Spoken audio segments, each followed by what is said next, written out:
silaturahmi ini dengan kegiatan tolak ilmu ini mudah-mudahan menjadi wasilah dan dorongan untuk tambah-tambah rahmat Allah dan diberikan tambahan ilmu Nabi, juga ditingkatkan derajat ketakwaan kita semua pada Allah Subhanahu wa Ta'ala. Tentunya doa kita mudah-mudahan dengan wasilah kegiatan pengajian, mudah-mudahan kita semua dipanjangkan umur dengan sehat, dihasilkan segala tujuan ridho Allah, dilancarkan segala urusan, juga diwariskan hidup dan kehidupan. Tentunya tidak lupa mudah-mudahan anak-anak kita, zuriat kita dijadikan hamba-hamba Allah yang soleh dan solihah. Amin ya Allah.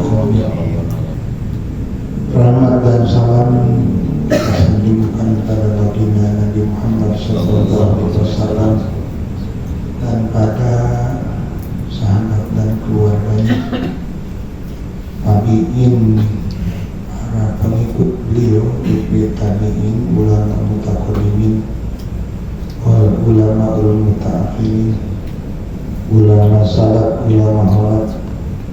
Tentunya kita semua sebagai hamba Allah yang menjadi umat beliau, mudah-mudahan di dunia kita dapat termasuk megang teguh akan segala ajarannya, dapat melaksanakan segala titahnya, dan dapat menjauhi segala yang dilarangnya.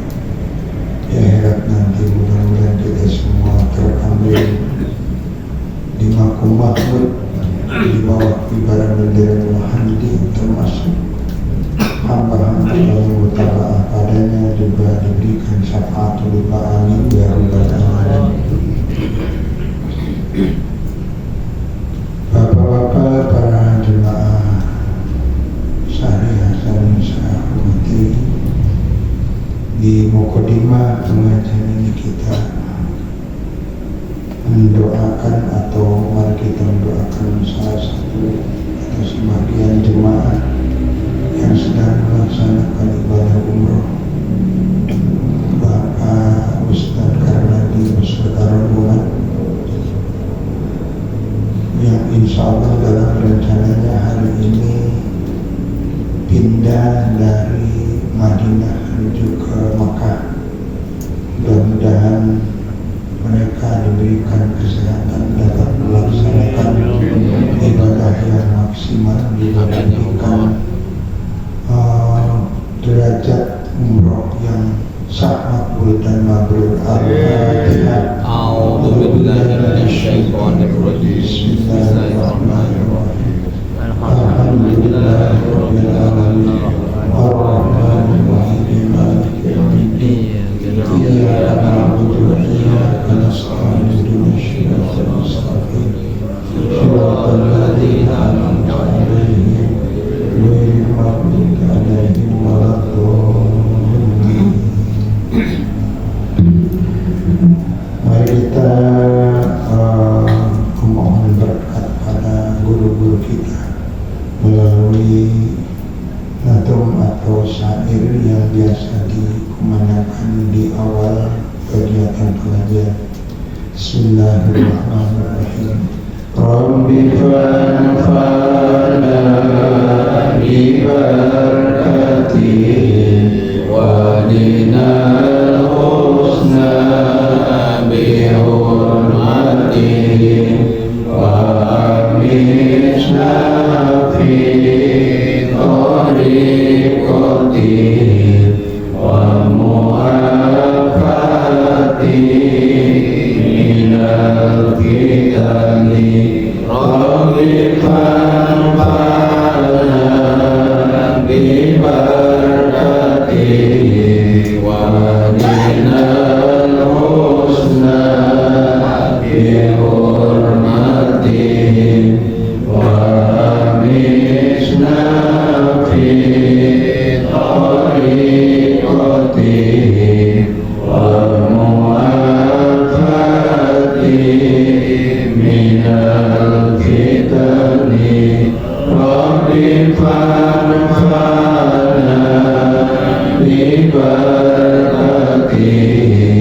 wahdinal husna bihurmatihim waramizna fi tariqatihim wa mu'afati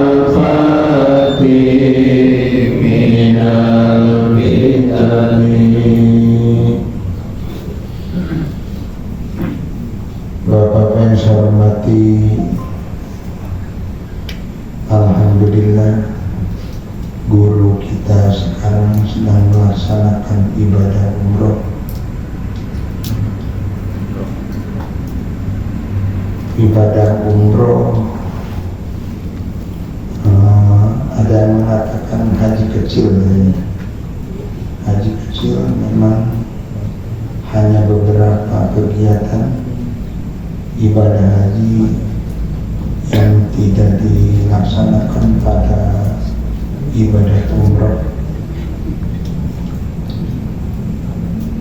Umroh adalah satu ibadah yang amat besar fadilahnya, khususnya dalam rangka penghapusan dosa. Rasulullah mengatakan umroh satu dengan yang lainnya menghapus segala kesalahan dan dosa. Orang yang telah melaksanakan ibadah umroh sah, makbul dan makjur. Begitu tawaf terakhir, hapuslah segala kesalahannya. Al-yawma waladat ummuhu, seperti anak baru lahir. Anak baru lahir, belum ada sama sekali kesalahan atau dosa-dosa. Maka termasuk salah satu kegiatan kebaikan apabila kita punya teman pulang dari ibadah haji atau ibadah umroh, kita segera bersilaturahmi, karena mereka yang melaksanakan haji atau melaksanakan umroh telah mengadakan ritual penghapusan dosa yang khusus. Mudah-mudahan dengan silaturahmi bersama mereka, kita juga terbawa, terhapuskan segala kesalahan. Bukan hanya kita memburu air jam-jamnya, bukan menunggu oleh-oleh kormanya saja gitu. Yang jelas barokah. Nah, mereka telah menyatakan ritual pensucian diri di tempat suci, menghadap zat Allah yang maha suci. Bapak yang saya hormati, sedikit mengenai ibadah umroh yang trending di Indonesia. Untuk yang punya duit memang tiada batas, mau tiap minggu boleh, mau tiap tahun boleh. Tapi memang ibadah umroh atau haji juga kadang kalau kita lihat salah satu riwayat itu ada masih dikalahkan dengan ibadah yang lain, seperti infak, memberikan sesuatu pada orang yang tidak mampu. Karena ada cerita seseorang yang mau berangkat ibadah haji di sekitar Jazirah Makkah, di perjalanan ketemu dengan orang tidak mampu, orang kelaparan. Mereka menghitung apa ibadah haji dilanjutkan atau diberikan ongkosnya atau uangnya pada orang yang sangat membutuhkan. Akhirnya memutuskan uangnya diberikan pada orang yang kelaparan, katakanlah, gak jadi melaksanakan ibadah haji. Ternyata yang tidak jadi melaksanakan ibadah haji sering ketemu di sana dengan teman-temannya, padahal nggak berangkat. Artinya pada hakikatnya, walaupun ibadah hajinya tidak jadi secara fisik, secara zahir, beliau adalah haji pada hakikatnya, walaupun uangnya diberikan pada orang lain. Jadi ganda, infak sedekahnya dapat, hajinya juga punya nilai haji secara hakiki. Ibadah umroh atau ibadah haji itu datang ke Baitullah untuk melaksanakan tawaf, sa'i, dan ibadah lainnya.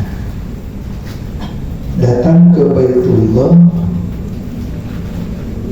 yang dimaksud datang ke Sohibul Bait. Dalam definisinya datang ke Baitullah, tapi pada hakikatnya untuk datang pada Sohibul Bait.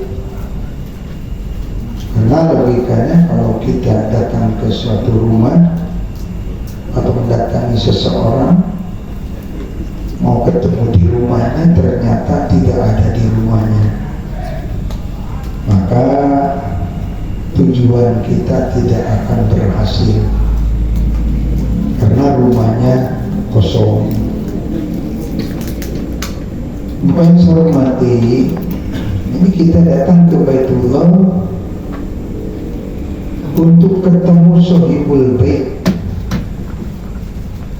Apabila kita datang ke Baitullah tidak ketemu Sohibul Baitnya, maka tidak akan berhasil tujuan kita, karena sungguhnya tidak ada. Adapun penghasilan yang didapatkan oleh orang yang melaksanakan ibadah umroh atau haji, padahal beliau tidak ketemu Sohibul Bait, maka penghasilannya bisa jadi punya nilai istidraj, sungkunan dari Allah Subhanahu wa Ta'ala. Karena kalau logikanya, kalau rumah kita datang ke rumah kosong, kemudian kita begitu lewat ada yang manggil dari dalam rumah, atau kita mau manggil ada yang menjawab dari dalam rumah padahal tidak ada orang, insya Allah juri yang menjawabnya. Artinya tidak main-main kita untuk kita ibadah haji. Jangan terlalu bangga dengan apa yang dihasilkan tujuan kita. Apakah penghasilan kita ini betul-betul rahmat Allah atau istidraj? Kalau betul-betul rahmat Allah, di belakangnya adalah ruhaniyin atau malaikat yang melayaninya. Kalau tidak ketemu Sohibul Bait, maka apapun yang didapatkan setan yang melayaninya. Itu yang disebut istidraj. Di datang ke Baitullah bukan hanya untuk mengelilingi baitnya saja, tapi kita untuk datang kepada Sohibul Bait. Ketemu Sohibul Baitnya seperti apa?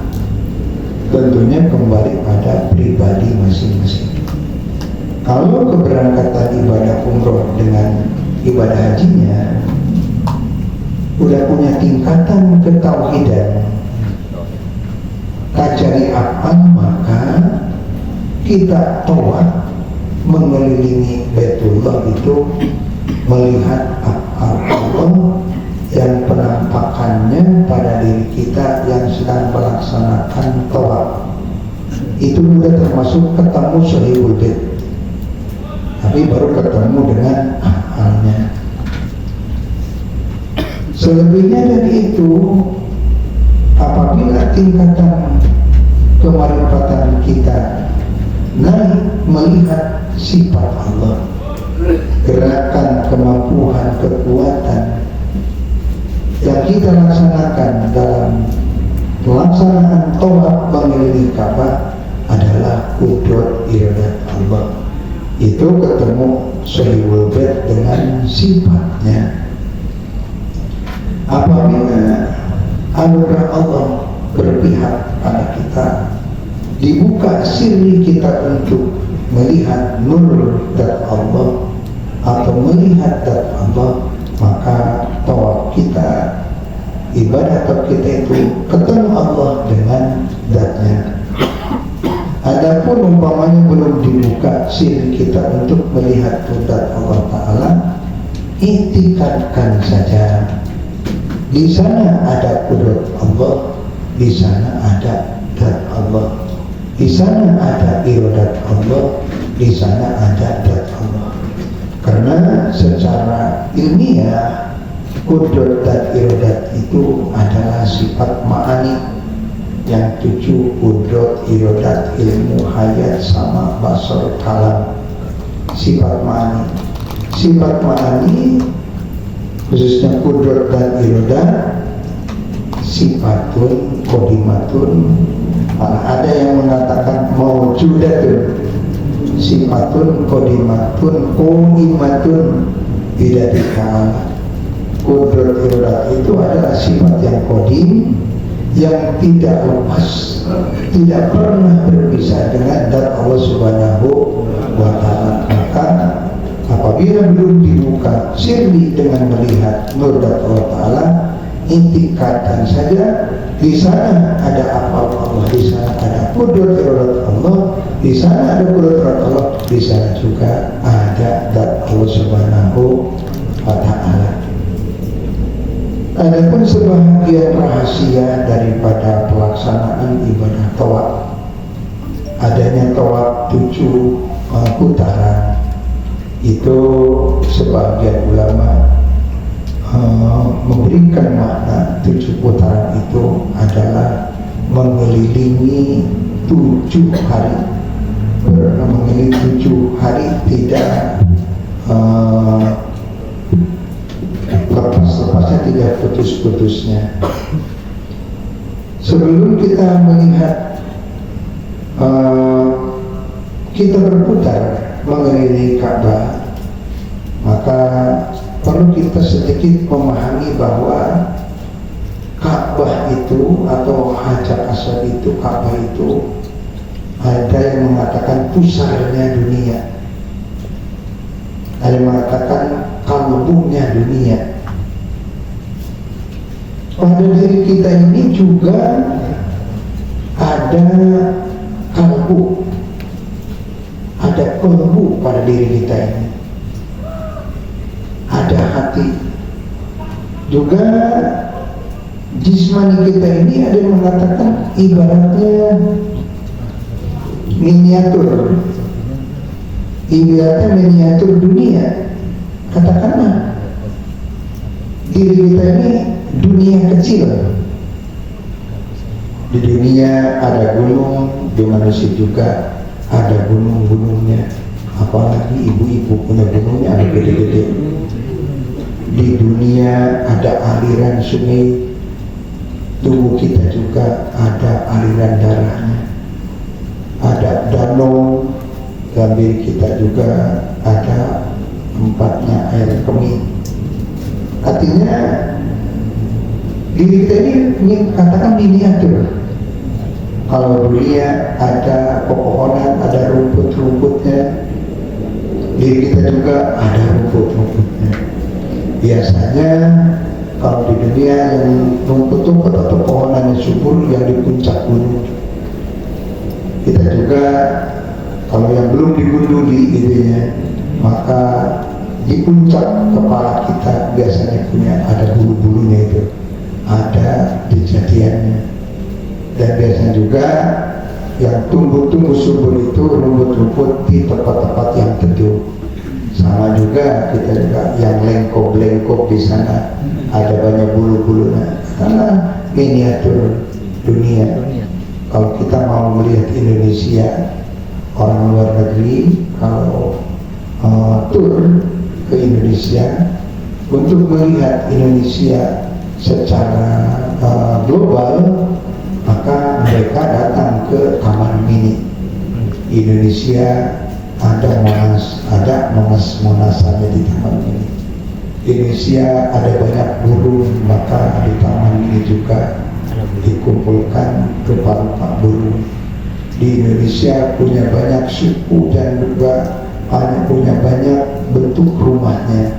Di Taman Mini juga di Indonesia punya kendaraan kereta. Di Taman Mini juga ada kereta mininya. Jadi orang luar negeri melihat Indonesia, sementara sebelum mereka pergi ke tempat-tempat lain datang dulu ke Taman Mini. Jadi jismani kita ini adalah miniatur dunia. Di dunia ada pusatnya adalah Ka'bah, kita ini ada juga adalah qalbu. Apalah arti makna daripada mengelilingi Ka'bah 7 putaran 7 hari? Qalbu kita ini harus diawasi, tidak boleh dilepaskan. Setiap saat 7 hari siang dan malam harus diawasi kalbu kita ini. Kenapa? Karena kalbu yang menjadi sentral pusat segala urusan. Indra kita semuanya berpusat pada kalbu. Tangan mau memegang apa, suruhan dari kalbu pegang, jangan, itu menurut aturan kalbu. Mau berangkat kemana? Kalbu yang mengatur. Gak usah berangkat malam ini ngaji karena ada Persib, besok juga ada ngaji, sekarang mah nonton Persib aja. Kalau hati menuju lunas itu maka gak bakalan berangkat kaki ke tempat pengajian. Di kita mengelilingi Ka'bah ketika umroh atau haji itu mengelilingi Baitullah atau mengelilingi hati kita. 7 putaran adalah 7 hari. Yang diawasi, yang dikelilingi di dalam hati kita ini apa? Yang dikelilingi itu aturan atau bisikan suara hati. Itu yang harus kita jaga, yang harus kita awasi. Ada berapa bisikan hati? Bisikan hati yang disebut khotor ada 5. Khotor nafsani, khotor setoni, khotor nafsani, khotor akli, khotor malaki, khotor min inderuhi. Itulah hal yang harus kita awasi, yang kita kelilingi ketika kita tawaf. Itu awal atau pelatihan untuk mengawasi khotor tersebut.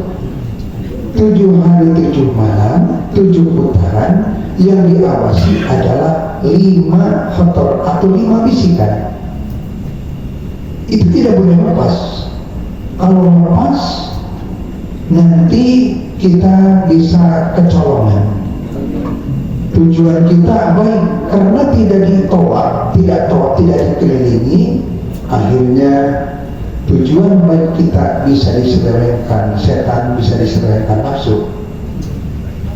Contoh seperti kita berangkat ke pengajian, kalau belum umroh, kalau belum tobat, nah maka tidak diawasi, tidak dilihat, tidak dikelilingi dulu keberangkatan kita ini pakai khotor nafsani, setoni, akli, malaki, atau khotor dirubi. Kalau yang telah umroh dan haji tawafnya tidak lulus juga sama. Berangkatnya Pak Haji menuju ke tempat pengajian, berangkatnya Pak Haji menuju ke tempat sholat, berangkatnya Pak Haji menuju ke pasar atau ke kantor, kalau tawafnya tidak lurus maka tidak mengawasi kotor tersebut. Walaupun umrohnya belum atau hajinya juga belum karena duitnya belum datang, maka kalau tawafnya sudah dimiliki atau kalau sudah mengawasi kotor tersebut, maka hakikatnya mereka udah pada tawaf walaupun belum berangkat ke sana. Berangkat kemana dipikirkan dan diperhitungkan kotor apa yang kita pakai untuk keberangkatan pengajian, kotor apa yang kita pakai untuk berangkat ke tempat sholat. Kalau sudah mengawasi kotor tersebut, maka hakikat dari orang tersebut adalah orang yang sudah lurus melaksanakan tawafnya. Jadi tawaf itu 1, 2, 3 kali kalau umroh, atau paling cepatnya 5 kali, 6 kali itu yang wajib. Tapi arti daripada tawaf itu, setelah melaksanakan tawaf di Baitullah, terus tawaf tidak lepas lagi sampai meninggal dunia. Mau kemana atau mau apa yang kita lakukan, aktivitas apa yang kita akan jalankan, maka selalu tawaf atau selalu dikelilingi kotor apa yang akan kita pakai, kotor apa yang seharusnya kita pakai. Sebaiknya kotor min indi robi atau yang dinamakan hajis yang kita pakai setiap saat.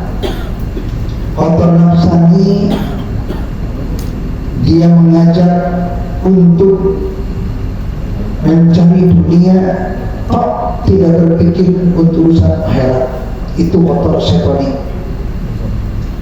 Kotor nafsani mengajak kita untuk bergerak dalam aktivitas tujuan dunia dan akhirat yang akhirnya dunia. Kotor akli mengajak kita untuk segala sesuatu akhirat karena dunia ini hanya sementara, yang penting adalah akhirat. Kotor malaki mengajak kita untuk bertujuan di dunia, jadi terkemuka dalam agama, di akhirat nanti menjadi komandan di surganya Allah Subhanahu wa Ta'ala. Yang terakhir, kotor min robi, bukan tujuan dunia, bukan tujuan dunia akhirat, dan bukan tujuan akhirat, bukan tujuan pemimpin dunia dan akhirat, tapi tujuannya hanya taqarrub pada Allah Subhanahu wa Ta'ala. Itulah yang harus kita miliki. Hasil daripada tawaf atau umroh, ketika tawaf kita artinya setelah umroh, setelah haji, maka kotor kita jangan menggunakan hal-hal lain. Hanya satu saja yang kita pakai adalah kotor min indi robi atau hadis. Berangkat ke pengajian tidak ada harapan apa-apa, bukan untuk ngopi gratis, bukan untuk kacang jumbo, bukan untuk sekadar bertemu teman, tapi untuk taqarrub pada Allah Subhanahu wa Ta'ala. Dan mulai berangkat kita udah taqarrub pada Allah, insyaallah. Kemudian kita duduk di tempat belajar, taqarrub pada Allah. Pulang juga taqarrub pada apapun yang kita lakukan, kita taqarrub pada Allah Subhanahu wa Ta'ala. Itulah orang yang telah lulus tawaf mengelilingi Ka'bah, mengelilingi Baitullah. Kalau ibadah harinya udah dilaksanakan 2 atau 3 kali, umrohnya tidak terhitung lagi, berulang-ulang kali, tapi masih tujuannya duniawi atau ukhrawi juga, itu belum selesai tawafnya, belum lulus. Besok berangkat lagi, umroh lagi, karena belum lulus. Kalau hari-hari masih belum taqarrub pada Allah, masih ada lunca-linci pikirannya ke sana kemari, maka umrohnya belum lulus. Kalau belum lulus boleh diantar besok dengan saya. Iya.